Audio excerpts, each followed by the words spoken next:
Welcome to All Right in Sin City, a podcast about writers and writing in the Windsor, Detroit region.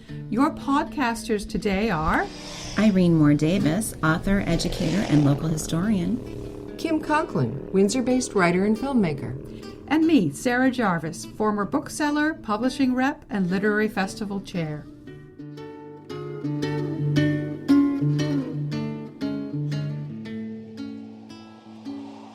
Hollay Ghadery is an award-winning Iranian-Canadian multi-genre writer living in rural Ontario on Anishinaabe land. Fuse, her acclaimed memoir of mixed-race identity and mental illness, was published by Guernica Editions MiroLand imprint in 2021 and won the 2023 Canadian Bookclub Award for Nonfiction Memoir. Since then, she's produced a collection of poetry, Rebellion Box, a short fiction collection, Widow Fantasies, and a poetry chapbook, The Leaves of Grass Are Dreaming. Her debut novel, The Unraveling of Ou, is being published this month by Windsor's Palimpsest Press. Hollay is a board member of the League of Canadian Poets, the co-chair of the League's BIPOC committee, as well as the Poet Laureate of the region in which she lives. She's also a host on the New Books Network and a host of HOWL, the literary arts show, on 89.5 CIUT FM. Welcome, Hollay. Thank you so much for having me. It's such a pleasure to talk with you all. So the main character of this novel is an Iranian-born woman named Manu. When we meet her, she's visiting the maternity ward to meet her new granddaughter. She brings along her imaginary friend and closest confidant, a sock puppet named Ecology Paul, and it's Ecology Paul who narrates the entire novel. What inspired you to work with this highly original point of view? I suppose I didn't really think about it as particularly original or anything, but I guess it was a confluence of just what was happening at that time in my life. So I was reading Adele Wiseman's Old Woman at Play, which is a really wonderful book on creativity and mothers and daughters and artistic practice. And it centers largely around her mother making these dolls out of things she finds around the house, like the onion netting bags and like fish bones and really interesting and original things. But with her mom's case, it was a trauma response to living through the Second World War. And so I was reading this book about creativity and dolls, and the dolls were a little bit unsettling to look at, but I mean, they were made not to be unsettling. Like she'd give them to kids in hospitals and stuff, but I was looking at them going, these are a little bit strange. But then I started to think about the actual act of using these dolls. And also at the same time, I had very young children and we were making a lot of sock puppets, which are an easy thing to make. And because I can never seem to match socks, I always had like lone socks that I could use for such things. So there was that. I was thinking very deeply on how women uphold the patriarchy. And I was checking myself on some responses I was having to my eldest daughter who was growing up and things that I wanted to say in reaction to her sometimes that I had to stop myself from saying.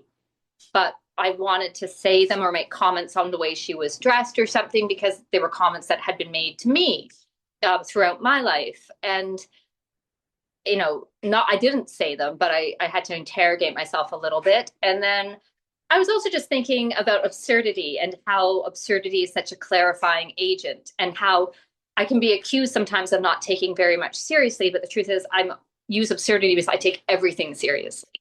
And absurdity helps me reframe the world and focus on what really is important by kind of letting what isn't important flake away. So I was thinking a lot about that. And is it really that I'm not a serious person and I shouldn't be taken seriously? Or is there a reason that I'm really drawn to absurdity? So there was that. And then I just started writing this book, and eventually the dominant voice in my notebooks, the sock just kind of took over. There were supposed to be other voices, but the sock was the only voice I was interested in. And it was the most authentic voice. And it was the only one I wanted to pay attention to. So it kind of just evolved over time into just this sock talking. I love the idea of a sock as the most authentic voice. I mean, how wonderful. One of the most powerful characters in the book is Manu's mother, a conservative Iranian woman who seems to hate her daughter, perhaps for being female. What causes her to be so cold to her daughter? And was it challenging to write that kind of character while making her fully rounded? I really like Minu's mom as a character to write. Like, I wouldn't want to live with somebody like that. I am very privileged that I never had to live with anybody like that. But what I loved about Minu's mom, about writing her, is that it gave me an opportunity to try to show how people become the way they are, or one possible way that this person became the way that she was, is that it's not like she actually hates her daughter, although it absolutely seems that way. It's not that, it's that she's terrified and she doesn't know what to do with all these immense emotions that she is feeling and never figured out how to express and never figured out how to manage. And she is a product of the way she was raised as well. And she is a product of her fear, and she is a product of her loneliness and sadness and repression. And, you know, some of us take all that and push against it, and some of us don't, right? And she didn't, she became it.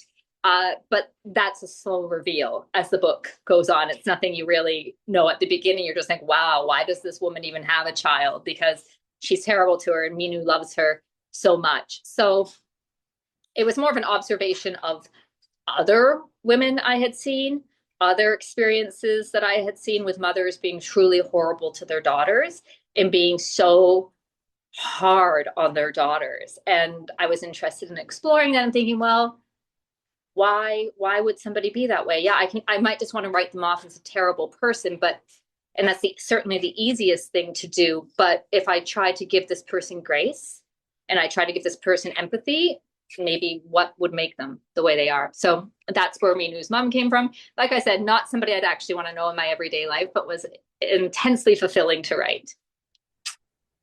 Can we expand on that idea of what Manu's mother went through? Because her daughter Roya is not a fan of ecology Paul, and then there's that emotional rift between mothers and daughters. And so another theme that you bring out is society's repression of women.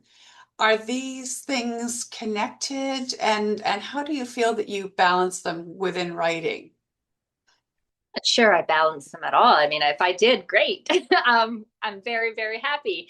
But with the balancing, or with the creation of, you know, these women oppressing women, it wasn't until, I'm going to be really honest, it wasn't until I got an advanced review by Rebecca, who does Canada Reads American Style podcast. It's a very cool podcast. She did like a little preview on her social media saying that Minu is not a good mother either. I'm like, really? Like, I never thought of Minu as not a good mother, but she's absolutely correct. Like, she's a different kind of not good mother. So she's not as hard and edgy as her own mother was, but she hurts her daughter in a completely different way, which I wasn't really. I mean, it's right, but it wasn't something I was intentionally doing, because writing this book, I mean, none of these characters are me, but if I had to pick one that was the closest to me, it would be Ecology Paul. It would be the puppet, because none of these women, they don't reflect my life experience, really. I mean, I was never pregnant when I was 14. I've never yelled at my daughters about where they put sanitary napkins. Like, none of this has ever happened. So with this, because everything is through the perspective of this puppet, I wasn't really. Then the puppet adores Minu. And the puppet's also kind of hard on Minu. And the puppet is Minu. I was so intensely immersed in Ecology Paul's brain that I really didn't. I was blind to the fact that Minu was being a terrible person, even though I was writing Minu, which makes no sense whatsoever. I get it. And then it wasn't until someone was like, she's not a good mother. I was like, really? No, you're right. She wasn't a good mother, which is fine. It was a revelation to me too. But with these, I think a sock puppet is the perfect way to examine the really tough things, like the oppression of women from within from within the confines of women, from within the brains of women. Because, women can sit here and say, smash the patriarchy, but imagine how much easier it would be to smash the patriarchy if women just supported each other, if women didn't always shove each other down, if women didn't call each other names, women didn't slut shame other women. I mean, it would be so much easier to dismantle this incredibly damaging system if every single woman was just like, you know what? We are not going to be catty, critical, or competitive with another woman ever again, and stop playing into it. So that's what I was really consciously interested in, like, exploring, was that. And puppets, historically, if we think about the Victorian era, where you couldn't even have the leg of a table showing, but they would still have puppet shows that talked about the really difficult things that people were not allowed to talk about, and how puppets have been used throughout history to talk about difficult things. So to me, like, the puppet, like, I appreciate that it seems original, but to me it seemed like the most obvious thing to talk about these issues, this most obvious medium to talk about these issues. And to me, Ecology Paul is very much their own character. Like, so it's interesting how some writers or some readers are telling me, oh, it's Minu, and other writers are saying, oh, it's Ou, like it's the combination of both Minu and the puppet. And then for me, I always just see Ecology Paul as a completely separate entity that's examining these systems of oppression from very much within the systems. Well, for the record, I'm not sure Minu is a terrible mother. She may be an unprepared mother. Yes. So I don't mean to take issue with anybody, but yeah, she was a little unprepared, I think, for the role. I don't think Rebecca actually said she was terrible, just that cycles were repeating themselves in different ways. That may be true. Yeah, but I think that is part of the point of the book, perhaps. One of the things that you talk about is the "ou" of the title is a word in Farsi, and that it's a non-gendered pronoun. And in this very old language, there is no distinction between male and female. So why was that a key point for you to make in this book? And in your view, how much power does language have to shape or reshape attitude toward gender?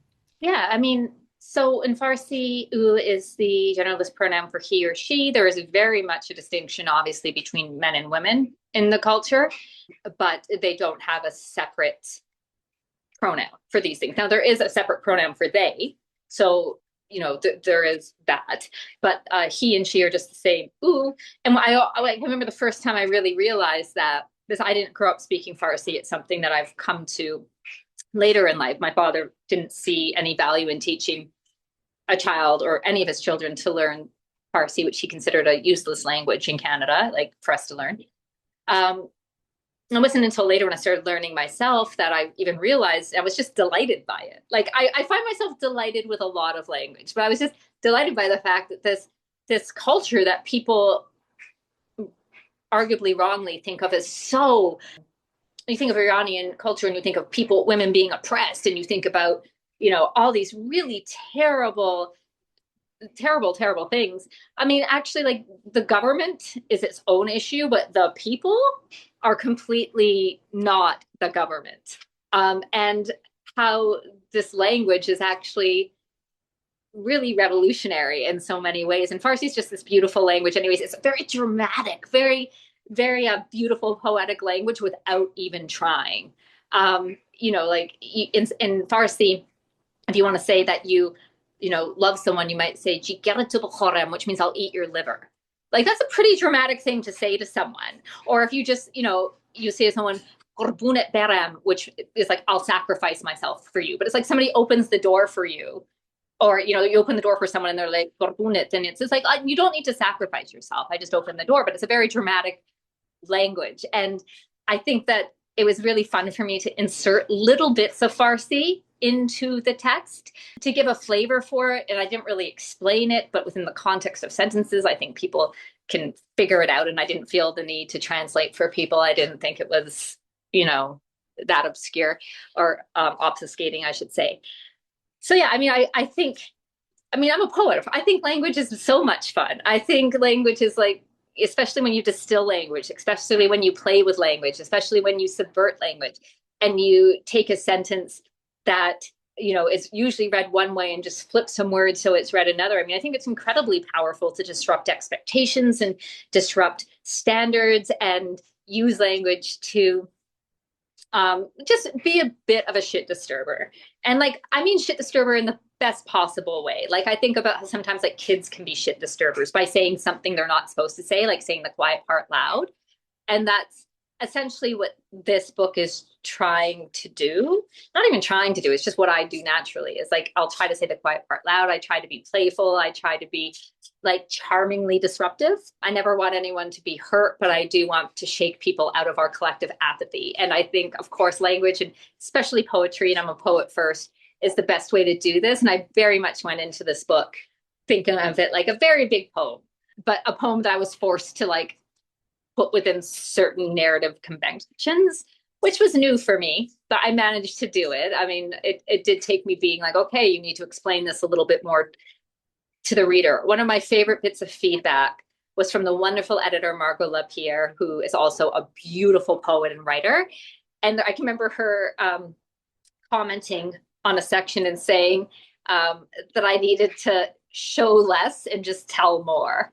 And I was like, how many, usually it's the other way around. People are told to show, not tell. But I was like, you know, it's okay just to say someone walked across the room. You can just like tell the reader what's happening. But I felt like, no, I have to show everything. Everything has to be inferred and implied. And it was definitely language-wise a challenge for me to like break out of that and just like explain that something is happening just by saying it's happening. Like, that doesn't sound as cool though.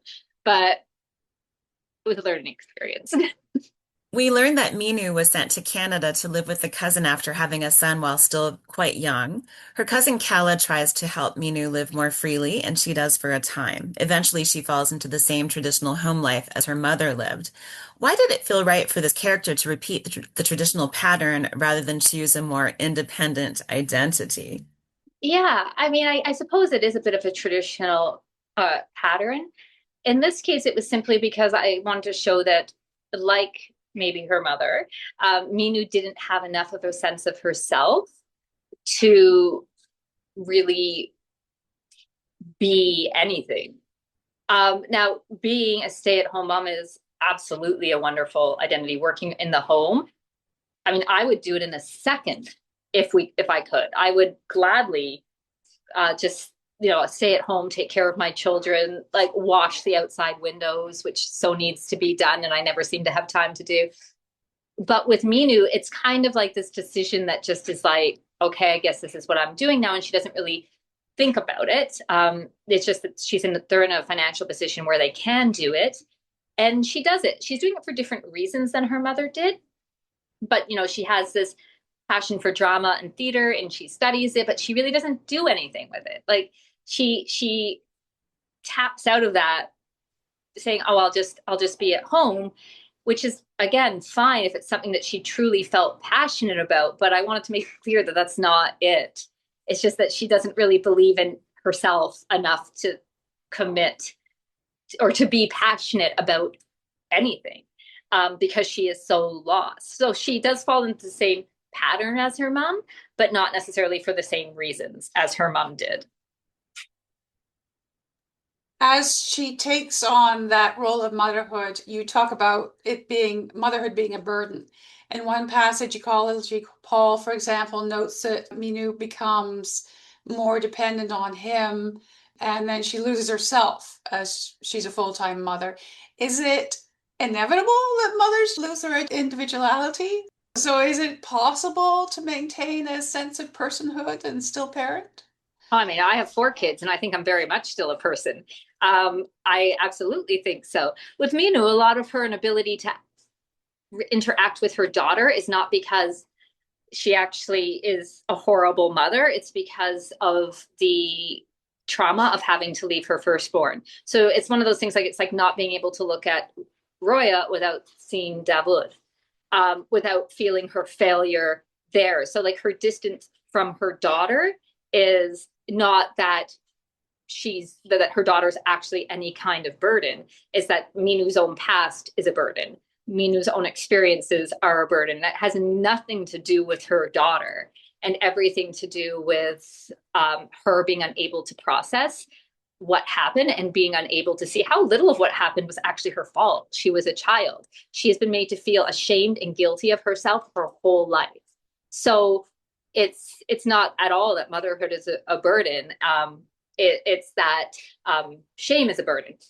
And that is something that she cannot escape from. And because she cannot escape from it, she cannot look at her daughter without feeling everything that she feels ashamed of from her past. The fact that she got pregnant when she was 14, the fact that she left her son behind, who she loved very much, the fact that she needed her mom and her mother was never there and she was never good enough for her mom, the fact that her father never stood up for her, really, and that she feels unworthy of everything, the fact that she has been repressing her queer identity, and the fact that she is not straight and that she has never really learned to love her body or herself, and she's just completely detached from everything. So no, I don't think motherhood is a burden at all. I think that it is completely, I mean, I think I'm more myself since I became a mother, because I felt forced, like personally, I feel like I was forced into it. Because I suddenly had to be like, wow, I have to, I have all these people who are only ever going to see me as kind of one thing. And I don't want that for them. I want them to see me as this multifaceted individual who has a life outside of them. And I want them, if they become parents, to realize that, you don't have to sacrifice yourself, and you can be more than one thing at once, and you can be good at more than one thing at once. This is also a book about culture and fitting in. We've talked about gender roles already. So, in what other ways did you find that Minu's Iranian roots impacted the story and her character? I wanted to be very careful with that because I've never lived in Iran. I am a dual citizen, but I've never lived there. I grew up very much in a cultural Iranian household, a culturally Iranian household. I grew up within Islamic framework. But I didn't want to make it that religion had anything necessarily to do with what was going on with her mom. I wanted to make it like a combination of a cultural understanding, also pointing out that there are so many people who are Iranian in Minu's life who are not like her mother. Her mother is not representative of Iranian women. Her mom is a representative of a certain type of person that you could find in any country, in any culture. So there's absolutely that. And of course, there is a degree of the government imposed restrictions after the revolution that do influence things. But I'm really careful not to paint Iran with this myopic brush, because I mean, when my ames, my aunts on my dad's side came to visit, my family's still there. People I talk to, I mean, Amat is obviously, the government is just a mess and terrible. But the people living there don't fit this stereotype that a lot of Western media and a lot of Western people, Western understandings have of them.